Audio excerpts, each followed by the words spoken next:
Hello. কি করছো? কিছু না, কিন্তু এই সময়তে তুমি কল করো না, কিছু প্রবলেম হয়েছে নাকি? তোমাকে একটা কথা বলার ছিল। বলো। আমি ব্রেকআপ চাই। হোয়াট? কি বলছো তুমি? তোমার মাথা ঠিক আছে তো? হ্যাঁ, আমি সুস্থ মস্তিষ্কেই বলছি। আমি ব্রেকআপ চাই। আমার সঙ্গে ব্রেকআপ করলে কি তুমি খুশি হবে? হুম। ঠিক আছে, তোমার খুশিতেই আমার খুশি, কিন্তু আমি কি জানতে পারি কি জন্য আমাকে ব্রেকআপ দিলি? আমি বাড়িতে বলেছিলাম আমাদের সম্পর্কের কথা, কিন্তু বাবা রাজি হয়নি। আর আমার বিয়েও ঠিক হয়ে গেছে। শুনেছি ছেলেটা অনেক বড় লোক। কিন্তু তুমি তো আমাকে কথা দিয়েছিলে আমাকে বিয়ে করবে, আর কাউকে বিয়ে করবে না। কিন্তু আজ তুমি এমন করলে, এত তাড়াতাড়ি ভুলে গেলে সেই সব কথা? না, ভুলিনি। তাহলে কেন বলেছিলে এসব কথাগুলো? কেন? আবেগের বেশে। ও তাই? হ্যাঁ। ঠিক আছে, কিন্তু যার সঙ্গে তোমার বিয়ে হচ্ছে তাকে দেখেছো একবারও? না। বাহ, না দেখে রাজি হয়ে গেলে। ও আচ্ছা, তুমি তো শুনেছো ছেলেটি অনেক বড় লোক, অনেক টাকা আছে, তাহলে আর দেখার কি প্রয়োজন, তাই না? কিন্তু ছেলেটা কি করে জানতে পারি? চাকরি করে কিসের চাকরি? মাল্টিন্যাশনাল কোম্পানিতে। বেতন কত পায়? মাসে 1,00,000 টাকা। ওয়াও, 1 লক্ষ টাকা! এত কেন বুঝতে পারলাম যে কি জন্য তুমি আমার কাছে ব্রেকআপ চাইছো। কেন? কারণ ছেলেটি অনেক বেশি টাকার চাকরি করে, আর আমি তো মাসে 5,000 টাকার চাকরি করি। তার জন্য তুমি আমাকে ছেড়ে দিছো, তাই না? হুম, ঠিক তাই। বুঝতেই যখন পেরেছো, তাহলে এত প্রশ্ন করছো কেন?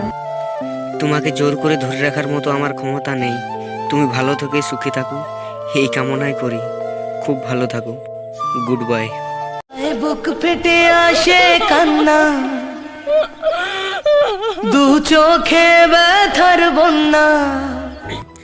এই বলে ছেলেটা রিলেশন শেষ করে দিল। পরের দিন মেয়েটার কাছে একটা চিঠি এলো। সেই চিঠিটা ছিল ব্রেকআপ হওয়ার ছেলেটার। চিঠিতে লেখা ছিল, ভেবেছিলাম তোমাকে একটা সারপ্রাইজ দেব, কিন্তু না, তার আগেই তুমি আমাকে সারপ্রাইজ দিয়ে দিলে। তোমার সঙ্গে যার বিয়ে ঠিক হয়েছে সে আর কেউ না, আমি। হ্যাঁ, আমিই ছিলাম। আমি আমার বেতনের অঙ্কটা তোমার কাছে লুকিয়ে রেখেছিলাম। আমি দেখতে চেয়েছিলাম তুমি একটা মানুষকে কতটা ভালোবাসো। তুমি টাকাকে ভালোবাসো, আমাকে না। তোমার কাছে সম্পর্ক কোনো মূল্য নেই। জানি তুমি টাকাকে ভালোবাসো, আমাকে নয়। জানি আমার এখন ভুলে যেতে তোমাকে অনেক কষ্ট হবে, কারণ তুমি না হয় অভিনয় করেছিলে আমার সঙ্গে, কিন্তু আমি তোমাকে অনেক ভালোবাসি। যারা টাকাকে ভালোবাসে তারা কোনোদিনও মানুষের ভালোবাসা বুঝতে পারে না। তোমাকে ভালো না বাসলে বুঝতেই পারতাম না মেয়েরা কত লোভী। সরি, তুমি কত লোভী। পুরবালার কাছে খুব জানতে ইচ্ছা করে যে আমারই কি এমন লেখা ছিল, আমারই কেন এমন হলো। লেখাগুলি পড়তে পড়তে মেয়েটি অঝর নয়নে কেঁদে ফেলল। কিন্তু এখন আর কেঁদেই কি লাভ? সে হয়তো তার ভুলটা ঠিকই বুঝতে পেরেছে, কিন্তু আমি এখন কি করব? আমার মন তো ভেঙে দিল। তো বন্ধুরা, আপনারাই বলুন আমার এখন কি করা উচিত? আমার কি আবার ওর কাছে ফিরে যাওয়া উচিত না নেই? কমেন্ট করে জানাও প্লিজ।